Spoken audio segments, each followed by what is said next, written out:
assalamu alaikum, and welcome to another episode of Suhoor Bites. Today, I brought my friend Ashraf. He is a longtime friend. I wanted to call him my old friend, but he's actually one of my youngest friends. We actually met when we started in college together. He was 14 and I was 17. And yeah, that's a really young age to be in college, but that's because he's a really bright guy who skipped a lot of classes. Ashraf, how about you introduce yourself? Sam, how's it going, Osama? Um, yeah, so I kind of snuck into college, and by the time I like to say, I was skipping a lot of classes, so I made my way through everything that way. So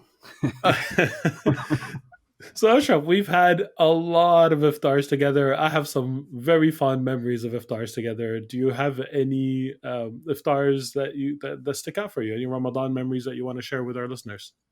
personally, there's a few, obviously. Probably the most memorable one would have been for myself as an event was going to Egypt, I guess, in 2000. Yeah. And just interacting with people there, it was a completely different experience for me. Just it How's kind Ramadan in Egypt? Tell us about it. it's different, because we fast and everything is very individual based. Like, obviously it's one of those uniquely individual acts of worship that we get to do, but you get to feel a communal sense of, like, belonging in terms of fasting in a country like Egypt, or and all your political all these political vices, your trials and tribulations are kind of put aside when it comes to fasting, It and just you get brings to the feel that. community together, right? Yeah, and it's very unique. It was a really unique experience. Yeah. Like, Between I mean, here I remember like we have iftars, and most people around us, the vast majority of people, of course, are not fasting. So we feel like we're doing the thing that's special, that's different. But Yeah, I figure in Egypt, it's the other way around. How does that seep into everyday life? Like, what does Ramadan in Egypt look like? I don't know. It was really unique. It was just that everybody was celebrating it together. The poor, there was like these entire main streets were closed down to feed the less fortunate. People were happily giving to each other. It was just really an incredible, like, experience, I guess.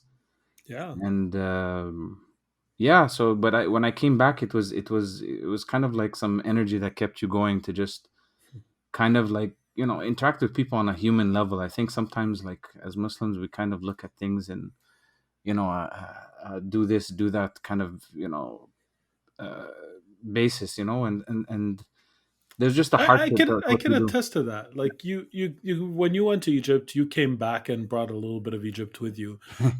We actually spoke about something like that in one of our episodes. We talked about Arab time and punctuality, and that's actually a good segue into one of my fondest memories of iftar with you. And you're gonna hate me. I know You're we were gonna, gonna get to this. yeah, of course you know I'm I gonna was go for just avoiding this one. the. One of my fondest memories is for my beloved friend Ashraf, one of my dearest friends, to invite me to his house for iftar uh, after fasting a long day. And Ashraf comes late to his own iftar. And I don't mean like 5 minutes late, I mean like something like 45 minutes late. And for those who I, don't know, Osama, when he gets when he doesn't, when it's time to break your fast, he doesn't have any. He's very upset if we're not breaking our fast. See, Like, that's the there is no only time I'm dispensation. There's no, upset. like, I'm gonna break my fast now. I'm gonna break. This is the time to eat. I'm gonna eat. Nothing's gonna stand in my way. But of course, when the host doesn't show up, you know what's the best part is Ashraf loved sharing this experience with me so much that the following year he invited me to another iftar that he also came late to. I'm Uh, not even sure if that one's in spite, but Osama. No, like, you know what it is. I'll tell you what it is. Okay. okay, tell me. So every single time, this is unique to me. Okay, I will plan something, and I have no intentions. I'm not lying. I'm not trying to exaggerate the situation. And I really believe I'm going to be there on time.